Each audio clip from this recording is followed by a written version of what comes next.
नमः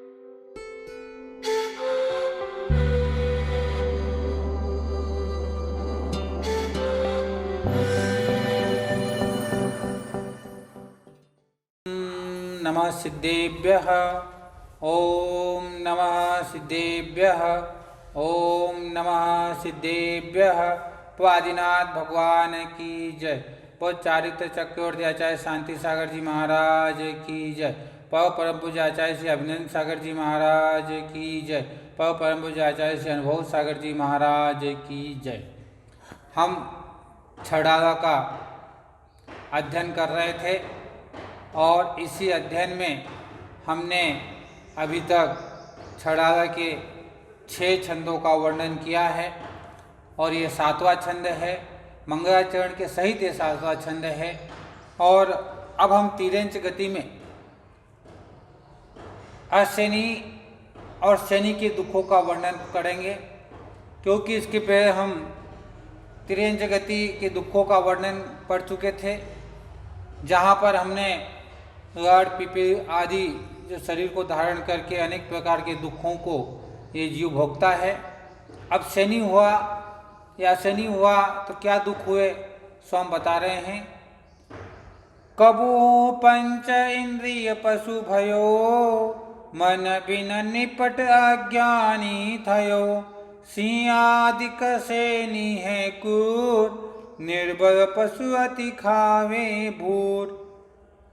क्या कह रहे हैं? कभी ये जीव पंच इंद्रिय पशु भया, यानी ये जीव पंच इंद्रिय पशु हुआ। पंच इंद्रिय पशु का मतलब गाय, बैल, सिंह, घोड़ा, बंदर, कौवा, तोता, ये सब पंच इंद्रिय हैं। अगर ये पंच इंद्रिय तिर्यंच हुआ तो मन बिन निपट अज्ञानी थयो, बिना मन के मैं अज्ञानी रहा, यानी मन नहीं हुआ।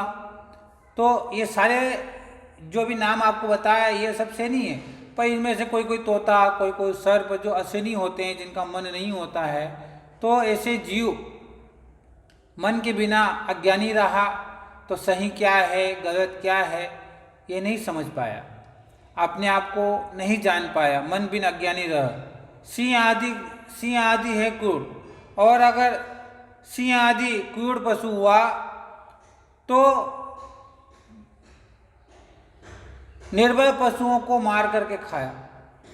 अगर सिंह जैसा मैं ताकतवर हो गया तो मैंने जो निर्बल पशु थे, क्योंकि शेर तो सब तिर्यंचों का राजा होता है, तो वो बलवान होता है, वो किसी जीव को भी मार कर खा जाता है। तो बलवान हुआ तो दूसरों को मार कर खाया, तो ये भी दुख का कारण है। इस भाव में दुख होते हैं, अगले भाव में दुख होते हैं। हम किसी जीव को सताते हैं, किसी जीव को मारते हैं, किसी के मन को ठेस पहुंचाते हैं ना, वो भी दुख का कारण है हमारे लिए। तो ऐसे यहाँ पर मैं पंच इंद्रिय पशु में रहा, क्योंकि पंच तिर्यंच गति की बात है। तो एक तो मन नहीं होने से अज्ञानी रहा। जैसे सिंह था, उसका मन था, तो 2 मुनिराजों ने उपदेश दिया तो भगवान महावीर बना। पर मन नहीं हो तो उपदेश भी समझ में नहीं आता है। अने तिर्यंच प्राणी भी अपना आत्म कल्याण कर सकता है, ऐसा हमारे आचार्यों ने कहा है। पर मन नहीं होने से अज्ञानी रहा, और मन के बिना अज्ञानी रहा, एक ये दुख हो गया।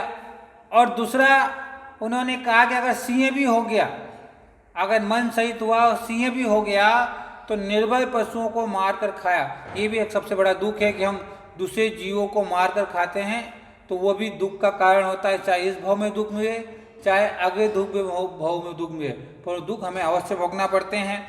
इस प्रकार से यह जीव अपने आप को दुखी करता है। तो इस प्रकार से ये 7वें छंद में हमारे आचार्य ने ये बात हमें कही है, और इसको हमने अभी पढ़ा भी और जाना भी। तो पंच इंद्रिय का मतलब 5 इंद्रियां कौन कौन सी? स्पर्शन, रसना, घ्राण, चक्षु, श्रोत्र, है ना। ये 5 इंद्रियां हैं। यानी स्पर्शन ये है, रसना, घ्राण, चक्षु, श्रोत्र, कर्ण सुनना, और गंध नाक, ये 5 इंद्रियां हमारी है, यानी स्पर्शन इंद्री, रसना इंद्री, घ्राण इंद्री, चक्षु इंद्री और कर्ण इंद्री। ये 5 इंद्रियां हैं हमारी। और इससे सहित जो होता है उसे हम पंच इंद्रिय जीव कहते हैं। और सैनी का मतलब स्पष्ट है, जो 5 इंद्रियों के सहित और मन के सहित होता है वह शनि है। क्योंकि हम पहले पढ़ा है कि 1 इंद्रिय से 4 इंद्रिय तक सब अशनि ही होते हैं, और पंच इंद्रिय में शनि अशनि दोनों प्रकार के हैं। तो इस प्रकार से इन दुखों को भोगा जो महावीर भगवान की जय।